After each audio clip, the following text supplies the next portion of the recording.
What's up, guys? What do you think of when you hear the term landscape photography? Do you picture yourself simply walking in the wilderness with your camera and snapping pretty scenery? That's not the case. Landscape photography is one of the more difficult genres. People involved in landscape photography are very prone to making mistakes that are really hard to fix even in post-processing. Today I'm going to share with you a few tips on how to become a master landscape photographer. My name is Victor and this is the PhotoWorks channel. Please make sure to hit like and subscribe, and let's get going. Okay, first we need to dive a little deeper into the genre itself. If you really feel like landscape photography is just a walk in the park with your camera handy, that's a misconception. To become a master, you need to wake up early, preferably to catch the sunrise or the golden hour while being all prepared. Another thing that makes landscape photography harder is the unwillingness of the object to comply. When you shoot portraits, you are free to ask your model to smile or pout, but when you shoot landscapes, you have no control. All you can do is rely on your ability to spot a great scene. Another thing, don't expect to take awesome pictures in your backyard. You need to travel far and deep for beautiful scenery. But even that doesn't guarantee that you'll end up with a bunch of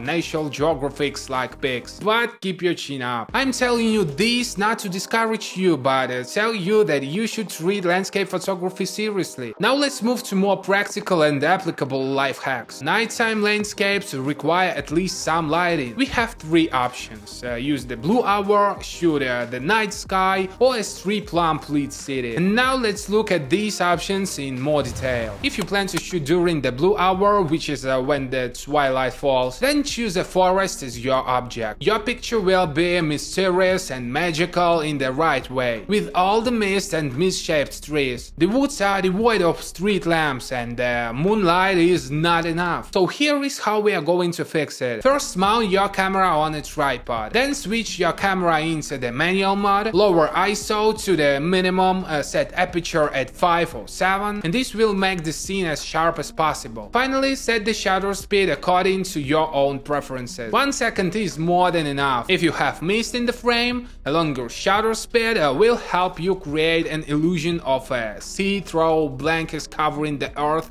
and the trees. This will give your pic a very enigmatic look. As for optics, go for wide lenses like 14 to 24mm. This will make the trees look really spooky. If you want to make the scene a bit more gloomy, encompass a car into the frame. The car's headlights should pierce the mist. The camera setting should stay the same, but you'll need to fiddle with the aperture to keep the light's power to minimum. And yeah, keep using the tripod. Don't forget about lakes. They look awesome at night. One of the best scenes is the serene look of dusk over the water surface. The setting sun is reflecting in the water and the surrounding trees and other objects become just black silhouettes. Once again, you should use a tripod and a slower shutter speed. This will make the water glass smooth. Here is an important side note. You don't need to take absolutely perfect pictures. Even exposure mistakes are not big deal. After all, you can fix any flaws with PhotoWorks. The only condition is that you shoot in RAW. This piece of advice applies to all the pictures you take. You need to forget about shooting in JPEG once and for all. With JPEGs, you won't have that freedom to edit your images the way you want. Anyway, this is how you can fix any image in PhotoWorks. Just open the picture,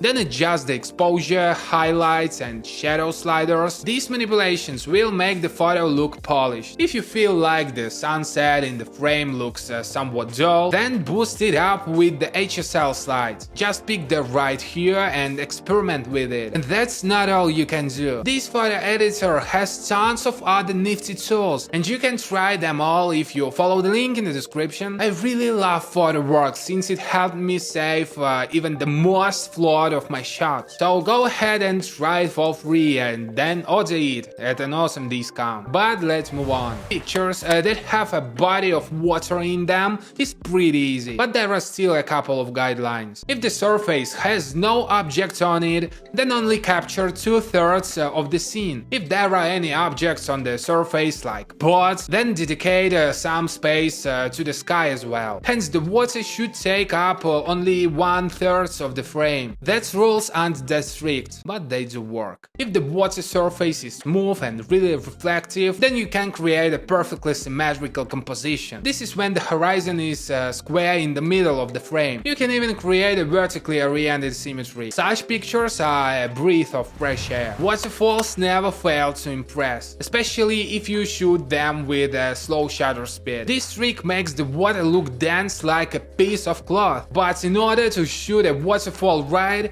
you not only need to close the aperture, but also use an ND filter. This filter will help you slightly mute your camera without changing the settings. Don't have one? Then just shoot the waterfall in the morning or in the evening when the natural light is dimmed. But that's not all. You can also use a polarizing filter. It will help you reduce glare and make the water look even denser. This filter will make the water look like milk, which is really pretty. Let's now tackle cityscapes. This topic actually warrants a separate video, but I still want to cover a few things in this one. Sometimes we feel like shooting the city from the rooftops will give you a sense of scale. We will, but only if we use a telephoto lens. Smaller lenses will make the city look bleak and insignificant. Another thing, don't go too high, otherwise objects in the frame will be difficult to make out. But if you do want to go high, then make sure you have a telephoto lens on you. Once again, make sure to use a tripod. Set the aperture at 5.6 and the shutter speed is yours to decide. When shooting from the rooftop, don't neglect the sky. Don't turn the sky into black void. Rather, shoot during the blue hour when there are still traces of light visible and the street lamps are already working. The most important thing about landscape photography is to convey the atmosphere of the scene and the mood of nature. You should not only see the scene but also feel it. Even a small stone on the forest floor can be the detail that changes the scene drastically. So keep your eye out for great scenes and important details. And make sure to like this video and subscribe to our channel.